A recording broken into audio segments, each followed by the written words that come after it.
Sa ibang balita, barangay workers naman po sa San Quintin, Pangasinan tatanggap po ng SSS benefits mula sa buwan ng Setyembre.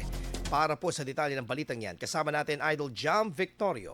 104.7 IFM Report. Ererehistro bilang miyembro ng Social Security System at huhulugan ng buwan ng kontribusyon ng lokal na pamahalaan ang mga barangay workers sa San Quintin. Sa panayam kay Mayor Farah Lumahan, karagdagang benepisyo ang maibibigay ng SSS sa mga workers at sa kanilang pamilya bilang pagbabalik sa kanilang pagtatrabaho sa bawat barangay. Bayaran natin ang kanilang SSS per month para naman at least pag sila ay nagretiro na, mabibigyan natin sila o makakapag-avail sila ng pension na manggagaling sa SSS. Yun nga, yung honoraryo nila na per month na kanilang nare-receive na nasa mga 700 up to 1,500 ay napakababa po talaga. Kulang na kulang po ito. Sakripisyo ay talagang napakahalaga sa gobyerno natin.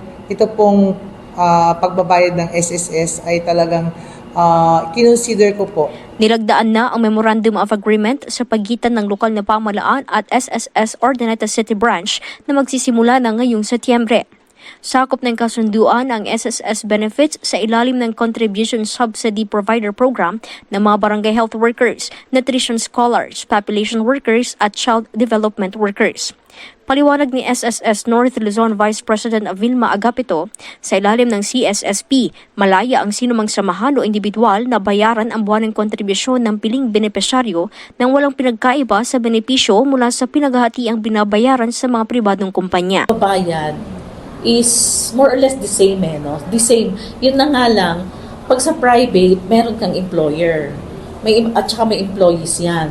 Dito naman sa CSSP, may magbabayad para sa iyo, and then may mga beneficiaries. 100% babayaran ng kung sinong gusto mag-subsidize. Ikinatuwa naman ng mga benepisyaryo ang pagkakaroon ng social protection. Maganda po, sir. Kasi makakatulong po sa amin yun. Samantala, tiniyak ni Lumahan na isusunod ng mapabilang ang mga Civilian Volunteer Organization o CVOs sa mga benepisyaryo sa susunod na taon.